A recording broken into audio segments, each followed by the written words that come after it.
Okay, so you guys have just finished your first feature film. We have Pete, Mark, and Chris. T. Just wanted to ask you, a few questions about making your first feature in the filmmaking process. To start with, kind of question to all of you. So, how did you get to this point? Really, how did you get your start in film? And what brought you to Busking Turf Wars? No one wants to speak in the first one. I'll take this one first. You take that one, go on then. Well, actually, the first ever thing I did in film and TV was at the same time as Pete. We worked on a music video together for a local production company. And then for myself, it just kind of snowballed from there. I worked on short films, other music videos, eventually made my own first short film and started getting eventually paid jobs in film and TV, and then it kind of went from there. Like specifically Busking Turf Wars, I'll let these guys answer that because I came into that a little bit. But I guess that kind of follows on from that because like I had never had any work in like film, like any paid work in film, but you guys both had. But like I think we all just wanted to make a movie, and I think for me I just wanted to make a movie, and I think for you two it came almost from the frustration of like doing something that you're not completely involved creatively in, and then thinking like, oh well, we can just make our own movie. Why don't we just like write a script, get the cameras that we have, get the people that we know, and just make a movie out of it. I think that was like the main starting point, wasn't it? That we'd just make a feature. Yeah, why not? Yeah, like me and Chris both went to film school, and I wasn't massively productive at film school. So then, as soon as I finished, I was moving to Canada in a couple of months' time. So we just decided to get active and try and shoot something before I went home. That's like the beauty of having a deadline, isn't it? Yeah. Like, okay, right, let's do this now. Pete goes away in like 2 weeks, right? We need to get this. So in terms of how the actual the film specifically came about, these guys had the idea for a setting and a character. Honestly, not much beyond that at that stage. Like a loose script. And at that stage, I guess I'd had a little bit more experience in terms of like the production or logistics, and so they came to me, brought me on as a producer, and then I sourced various locations and crew, did some casting, created a schedule, and then left them to it. That was like the real beginning, if you think about it. Like when us three came together was when stuff actually started like kickstarting. Because me and Pete, we like worked creatively together, but then we met Mark and he was like, right, this. We were like, okay, let's do it. Like, I'm willing. Like 3 years later, we had a movie. 3 years later, look at me now, Mark. So, jumping in to your first feature, do you guys still believe that there's power in short film? How come you went straight to a feature film? We originally intended it to be like 3 10-minute webisodes or 15-minute webisodes, but foolishly we based the arc of that them 3 episodes. I just had we'd just been learning about the 3-act structure in university, and I just was looking at a graph and it said like, okay, you need this happen here, this happen here, this happen here. So we'd written a 3-act structure, so it's no surprise really that it ended up being a feature film, because we'd taken the structure of a feature film and tried to say, oh, we're going to do it in 45 minutes. When we looked at the content, it was feature length. So yeah, it wasn't by design, but you could have predicted it happening. I think especially once we'd shot the majority of principal photography, like what was in our original script, we realised, looking at an assembly in the edit, that it was feature material that we had. We'd created this character, we had a story that developed over a period of time rather than sort of in 5-minute bursts or whatever, and so it felt true to go with that rather than try and sculpt it into something else. Yeah. It was just how it felt after the first edit, wasn't it? I remember Pete came back and he'd made an edit. I think it was about like 45 minutes or so at that time. And we were like, this. I remember us all watching it. I think it was it your house or Rob's house or anyway. But we watched it and we were like, this is a movie. Like we should make like this into a movie. And even if it wasn't the finished article at the first edit stage. I think we needed to get some more GVs and maybe some tiny little scenes picked up. But given that we'd spent no money on it already, making the jump from 45 minutes to 75 minutes, there's no added cost. Really. It's like if you're making money for nothing, it's gonna cost nothing no matter how long it is, really.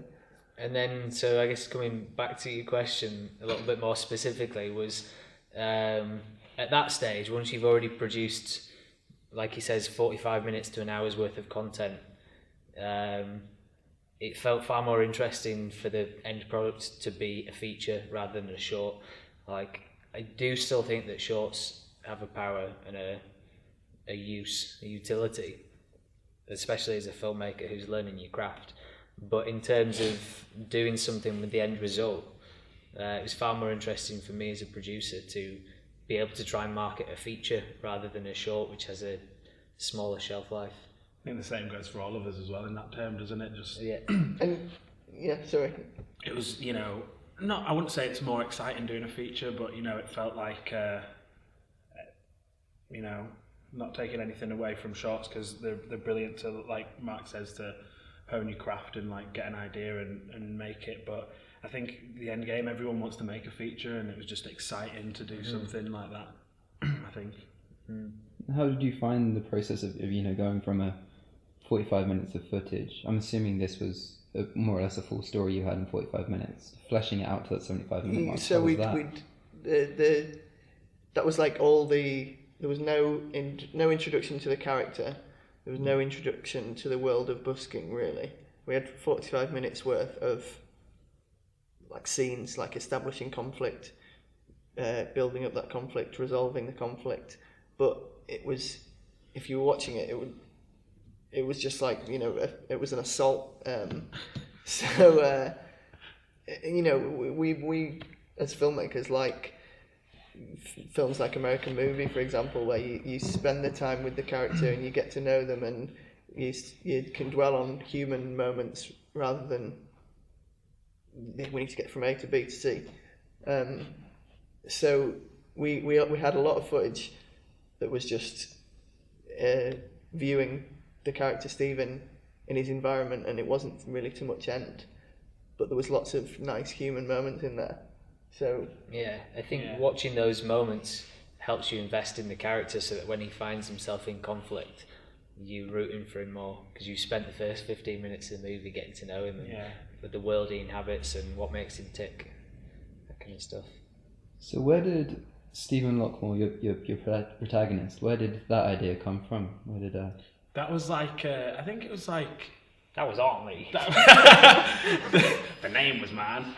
I think me and Pete had the original idea to have this busker, but then it was just kind of I think that was just me doing voices and accents and whatever, and then ended up at Stephen. It was somewhere that was close enough to my own accent. Well, you're not a talented guitarist. So no, exactly. Which made it even funnier.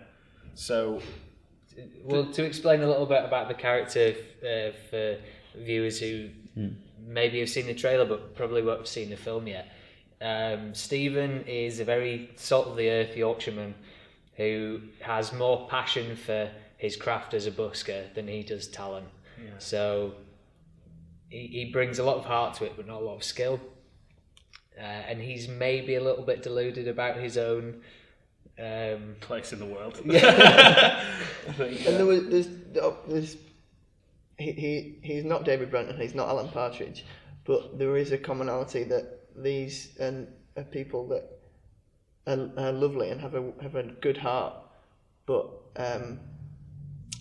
can some people might find them annoying, and they maybe have delusions of grandeur, but they're not malicious people. Yeah, and I think, like you said, back to what your question was, like, first of all, me and Pete just went out with a camera, and the idea was to just maybe get like a feeling of like what this character could be, and it was just kind of like what's the word? It was just kind of really organic. We just went out with a camera, and I started doing this character, and I took like like Pete says, I took a lot of influence from like David Brent, Alan Partridge, these kind of like not despicable, but these kind of characters that are kind of not quite what they perceive themselves to be, but you still root for them. And there was like Basil Fawlty or something like that, and there was just like I think there was like a power in that, and like it was funny, which was essentially what all I was going for. And then certain things developed out of it when we started thinking about his look. We found a wig that suited Christy's hair colour, and it made him more of a rocker, and then from that maybe developed the denim cut off, which is very iconic for him in the film. And so it, like he says, organically developed into he becomes a character that does this or that does that. And I think when we were filming, a lot of the time people had come up to Stephen or Christy in character on the street and want to interact with him, and at that stage it was always more interesting on screen if he was nice to them, or at least not mean. So because that's more, if someone comes up and wants to speak to him and you are nasty to them, it brings a lot of negativity. So he's he likes interacting with the public. And so through that necessity, it became a character trait as well. It became somebody that like a man of the people. Yeah, does speaks to Joe Public here, there, and everywhere, and interacts, and I think one thing probably led to the other, which then influenced the other, and so on and so forth.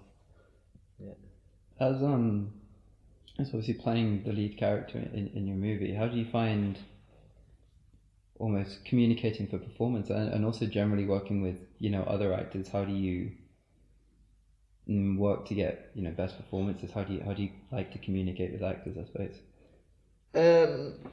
I suppose like all the dialogue was improvised, right?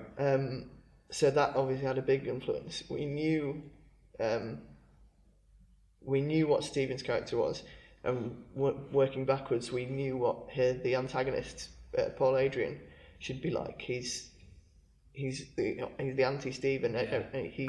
He has a direct line to the things that would wind Stephen up.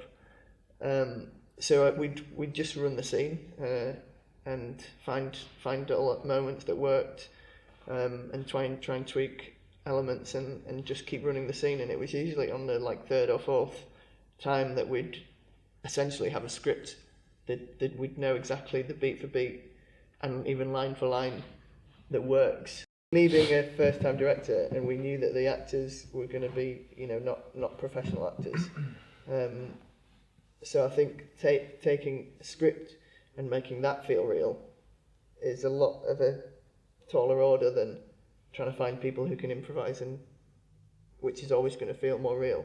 So we thought it would be easier to find people who were good improvisers rather than good actors, if that makes sense. Yeah. A mix of the two. Yeah. Calling back to what you're saying about production value, because I personally thought you did really well there. Thanks. How did you find a way to how did you find ways to add production value to a low budget film? So I think first and foremost the actual format of the film is documentary style, and so it was always going to be in our favour to have essentially less production value. It delivers that idea of a documentary more so if or it's more forgiving, let's say, if the shots are a little bit wobbly or sometimes a little bit soft or the sound's not always crisp. It makes you feel when you're watching it that this is real. I believe that this has actually happened, and so that was always you can kind of hide behind like that style as well, and not get hung up about production value, because you can hide behind the documentary style as a way to all your insecurities as filmmakers, like, oh, we can't do this well, we can't do this well. If you do it in a documentary style, we can we can kind of take cover, and anything that we get wrong or don't get right on the day would be similar to a documentary. How would they have to deal with it? I think the main thing that brought production value was the range of locations, because every new place we take you to makes the film more credible. Yeah. Like, oh, they weren't just on the streets with cameras, they were in a guitar shop, they were in a supermarket, they were in a gig venue. And we sourced all them locations for free.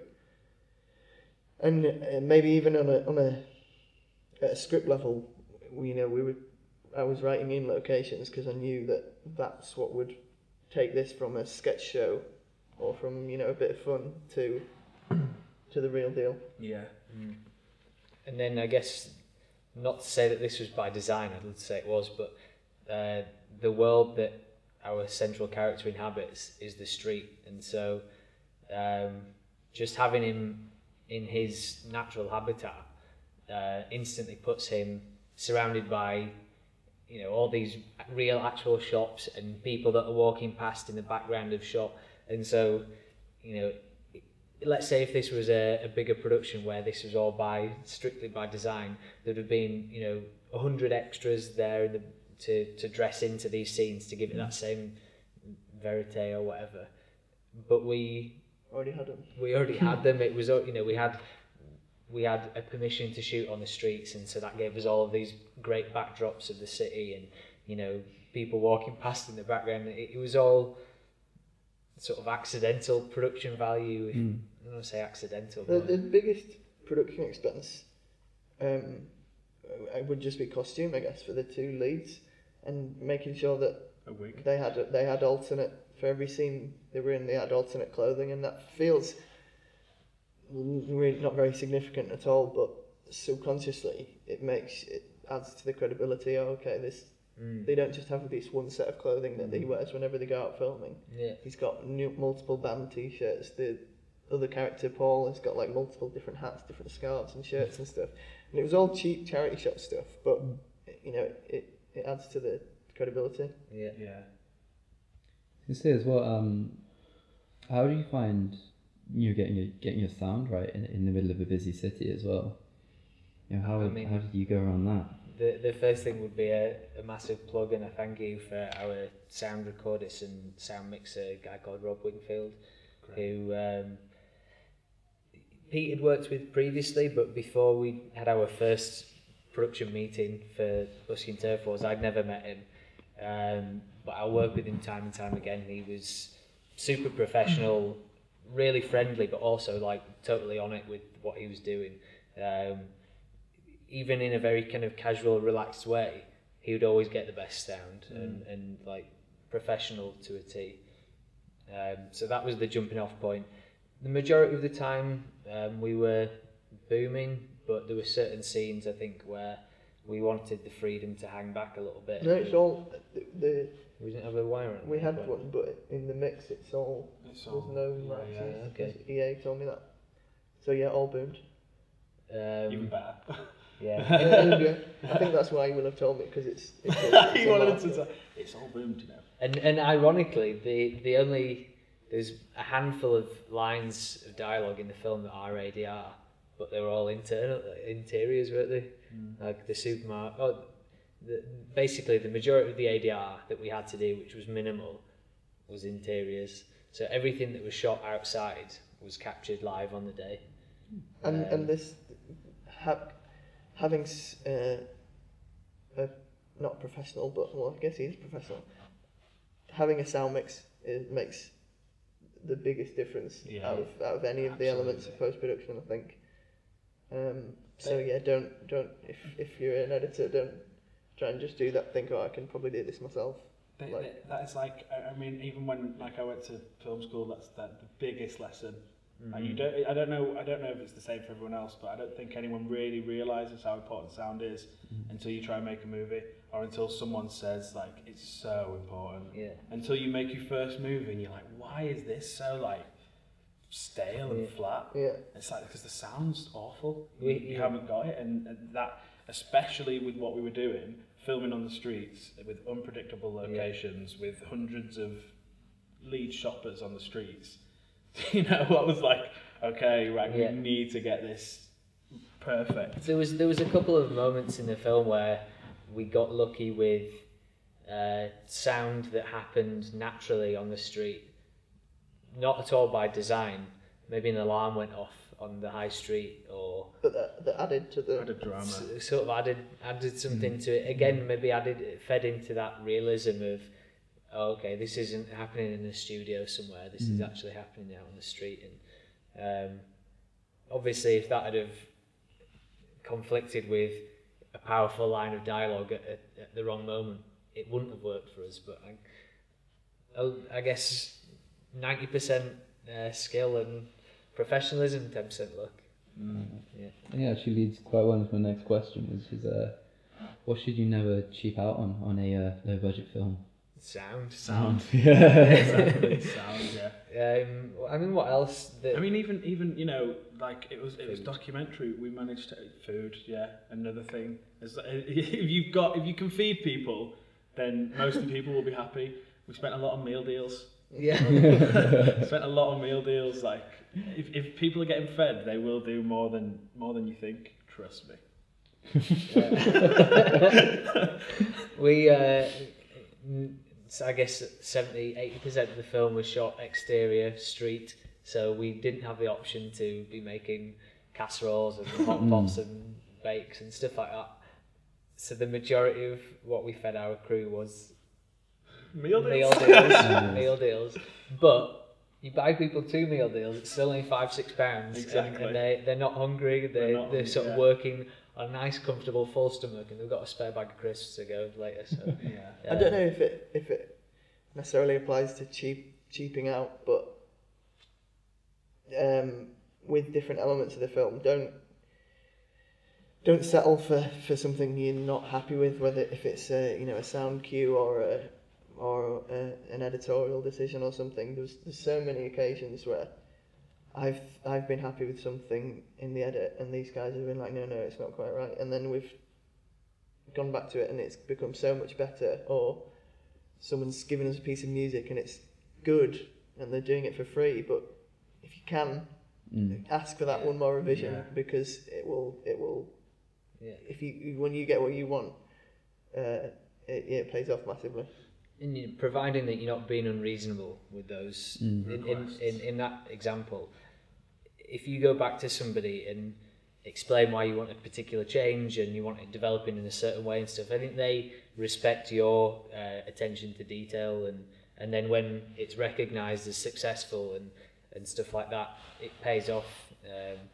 We were talking about Rob before, the sound designer. There's a couple of times that he's worked through an incredible edit, and we've come in and nitpicked about little things and been very conscious about it.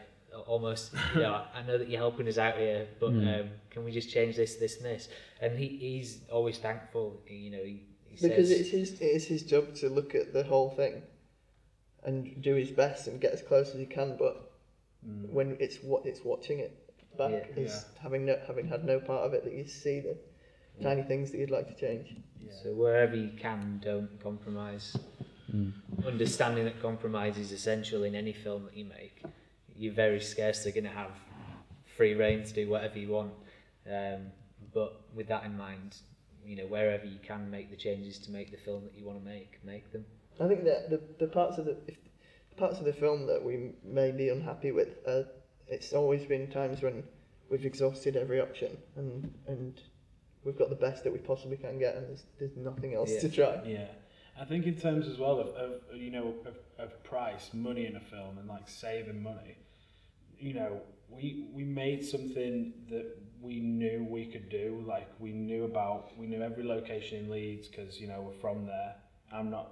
My hometown's Wakefield, but spent a lot of time in Leeds, and then we made it with our friends as well. We made it with people we've worked with before who we knew would be like willing to kind of jump in on us with this thing. Gives a little bit of leeway. Where Yeah, it gives you a little bit of leeway when you're saying, "Oh, come on, man, can you just do this one more day? Come on, bro, like, it's just one. All right, I'll do it." Yeah. Do something and take advantage of your friends. What Christy means to say. What I mean to say is. So, next question, and moving on a bit. How do you feel about film in this new golden age of TV? Do you feel like film is taking a backseat? Me personally, like I think you have to almost like succumb, because in the age of TV, you've got things that are doing amazingly and that I wouldn't even dare kind of put down or say like, oh, this is ruining. True Detective, things like that. The Jinx, which we were talking about before, like great TV. I don't think movie will ever take a back seat. I think maybe the way that we consume it will change. But even look at Netflix as well, which has got now, I think it's just had its first original feature, like Beast of No Nation. I think maybe the way that we, like I said, consume film will change, but I don't think it'll ever take a back seat. And I think that quality TV programming is fantastic in its own right as well. I think they can do. I think like that. There is a big difference between cinema and TV, and I see the new, really successful TV shows that are coming out not in competition. I almost see them as a completely different animal. It's just that it's a completely different form. Like a new art form, like separate. It Follows, for example, it wouldn't work as a 10-episode TV show, but as an hour and a half movie, it's incredible. And I think the cinema is always where you're gonna see the most, see the director's hand. I guess it's the place where you're gonna the author is gonna have the biggest stamp on it. I feel in TV it seems like it's more of a writer's medium. Yeah. Do you feel like you have any, inclination to move to TV, or do you feel like your home is in film? I don't have a massive draw to TV in terms of like a strong will to direct anything there or write anything there. I've got a couple of ideas that I'll maybe develop at some stage in my life, but I think for now the kind of stories that I'm interested in telling are a little bit more, you've got this particular window of time to tell a story from A to B, and you don't have 10 hours worth of episodes to develop that over. It's get in, tell a story and get out, and that's the form that I'm more interested in at the minute. I think a lot of the times now, like you said, there's this like golden age of TV, but I don't think the two have to be like mutually exclusive to each other. I think that you can like work in and out. It's like, I think it was David Lynch who did Twin Peaks, right? And that was like a massive film director coming and doing, that was like the start of it. And now you've got film directors who are doing TV, and I think they're just finding another outlet, like Scorsese and Boardwalk Empire. I think Michael Mann did one as well, didn't he? It was Luck or something with Dustin Hoffman. I don't think it'd do very well, but sorry Dustin. I don't think the two have to be like mutually exclusive. I think if you have a good idea, then you have a good idea, and the way you present that, it's either like, I can't tell this story in 2.5 hours, but I could tell it in 10. And I can't tell this story's not going to last 10 hours. I can tell it in an hour and a half. Like, it'd make a great little movie. I think if you think of both of these as like tools, as one's hammer and one's a nail, you use them. It's great. You use them together. Yeah. One's a hammer and one's a saw. Hammer and a saw. There you go. And we want to see Next where this question. goes. Next question. Pete, did you have anything to say on that? I don't know if it really links in, but I feel like there's some themes that work better in TV. I don't know why, but I always think that betrayal never works as well in film as it does in TV, because you don't have you can build what you think to be a relationship, and then when the character betrays someone, you're like, oh no. But in a movie, it's like you've at best had an hour and a half for that betrayal to pay off. I don't know. Especially with the TV as well. If you take like Netflix out of the equation, but you usually got like a week to think about it. Yeah. So it's like rather than like 5 hours you've spent with these people, you spent 5 weeks. And every time you're talking about it all week, like that guy, like I don't know if he's going to be nice or, and by the time you get to the 5th week and there's the betrayal, you're like, no way, no. So going back to what you're saying about Netflix, actually, again, how do you feel on-demand services that have affected filmmaking, and specifically with regards to Busking Turf Wars, how are you guys going about distribution with your movie? We're sort of exploring more of the online world, not necessarily because of any benefits or conflicts with anything like Netflix. I guess just because, and I don't think I'm underselling the film here, but by appreciating the scale of the film that we've made, we had a really, really great screening here where we managed to fill the cinema and stuff. We're not going to do that across the country sort of thing. I think we'll definitely we've found an audience already, and we intend to tap into and exploit that audience. But like we exploit our friends. Yeah. But I think some products are suited to a smaller market, and so the kind of distribution that we're looking at is various online models where we can build an audience without needing to plaster advertising on the side of buses or pay for TV slots and stuff like that. Yeah. Would you eventually, if you could, would you like to be in cinemas, or would you? Oh yeah, 100%. Yeah. It's not because we don't want to be screening all over the place. And if we can get to that stage, I don't want you guys to think I'm sort of. No, absolutely not. No. And I think the way that Mark has kind of,